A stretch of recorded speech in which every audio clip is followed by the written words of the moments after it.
বিএনপির নেতা রোহান, তোমার কথা বিএনপি রে ভোট দিছি না, এর লেগানে তুমি নতুন নেতা হইছো না।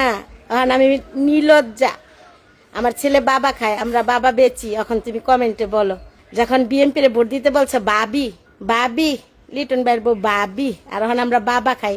আর তোমার ক্ষমতা দিয়া দিছে এই লুটপাট করে টাকা পয়সা সব চুরি করার জন্য, এর জন্য বিএনপি রে ভোট দিছি না। এখানে আমি ভালো না, খারাপ খারাপ মহিলা। যখন আমার সাথে সেলফি তুলছিল ধানের শীষের ইলয়া, তখন খুব মজা ছিল না। তোমাকে তোমার মা রয়েছে 3 বিয়া, তোমার বাপের রয়েছে 6 বিয়া। তুমি জানো না তোমরা কোন ফ্যামিলির? তুমি জানো না আমি এখানে লীলজ্জা না। যখন বিএনপি রে ভোট দিছিলাম তখন ভাবি বড় বড় নেতা গতিকে আমগো নাম ভাঙ্গা টাকাই না খাইছো, আর ওখানে সন্ত্রাসী করো, ঘর বাড়ি ভাঙ্গো না। সে আর পুইরা আইব, তোমার চিন্তা করো না। আল্লাহ ছাড় দিবে, ছেড়ে দিবে না। তুমি ধৈর্য ধরো, সব দেখতে পারবে। তোমার মতো এমন পাতি নেতা কত ঘরে ঘরে, এগুলা সব থাকে না কিছুদিনের জন্য।